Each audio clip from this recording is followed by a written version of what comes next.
Good day everyone, I am Zoran Davis Tose, and now we're going to discuss the components of an ecosystem. But first, let's read the objectives. Enumerate the components of an ecosystem. Second is identify some example of diverse ecosystem. Third, explain the important role and relationship between organism and each ecosystem. Now let's proceed to our topic. First is biotic and abiotic factor. An ecosystem is any place where living things live while continuously interacting with other living and non-living components. The living components of an ecosystem are called the biotic factor, while the non-living components are called biotic factors. A natural ecosystem operates by itself without being interrupted by human being.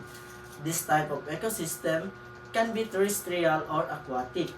Kung may nga tawag terrestrial, mo na siya ang kind of ecosystem like grassland, forest, and desert. Kung may nga patag aquatic ecosystem, mo na siya ang river, ocean, and estuary. From the word aqua, included diri ang mga tubig. Next is tropical rainforest. Tropical rainforests compose mostly of tall trees and extensive foliage cover. They are regions with year-round warmth and abundant rainfall, and occupy 6 to 7% Earth's surface. They are produce large percentage of the needed oxygen on Earth. Rainforests are also estimated to house more than half an animal species. Most of them is still undiscovered. This type of soil in rainforest varies from region to region, but most of the time it is acidic and fertile kaya tungod ginawash away niya ang mga nutrients. However, fallen leaves and other organic matter um, replenish the nutrients in the soil. The rainforest grow in four major layers. Una is ang canopy or top layer. Ikaduha is ang sub-canopy, which is mo na siya ang below sa canopy or top layer. Ikatulo is understory, which ang shady lower area. Kasi ikaupat is floor forest or floor of the forest. Actually, more than 70% ng mga living things sa forest nga nagpuyo sa canopy ug sa sub-canopy.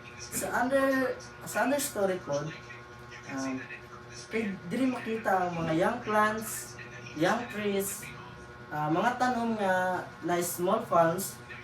Sa floor of the forest, diri pod makita ang 10 layers sa fallen leaves. Next is coral reefs. Coral reefs are mostly found in shallow and tropical seas. Coral reefs are made up of limestone produced by coral and deposit in a period of thousands to millions of years. They can be of three types: fringing reefs, barrier reefs, and atoll reefs. Fringing reefs are underwater stand of living coral animals that grow fairly to the shore.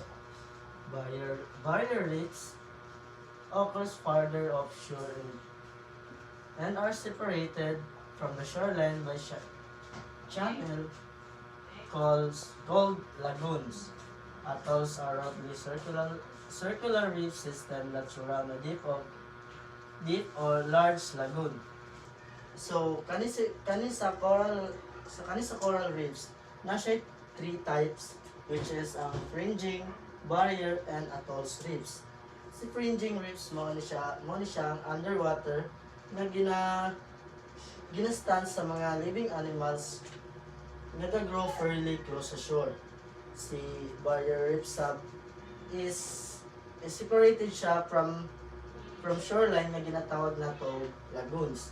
Si atoll reef sub kay circular reef system nga nagasurround sa deep large lagoon. Ang coral reef ecosystem is not only composed of hard and soft corals, but also sponges, crustaceans, jellyfish, sea anemones, mollusks, sea turtles, reef shark, and etc.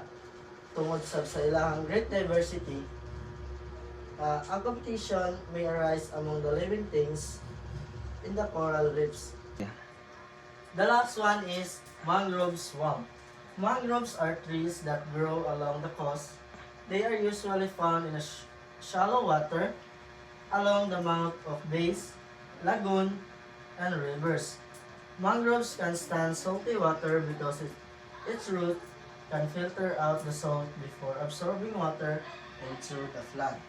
Mangrove roots from breeding grounds or nurseries for many fishes and marine living things. Ang kanang ugat sa mangroves is ganit na siya to protect sa mga young animals from predators, and ang kanang mga mangroves roots food is ginahimo na siyang home uban sa animals, and of course they are also provide shelter for seasonal visitor like egrets and migratory birds. And that's all. Thank you.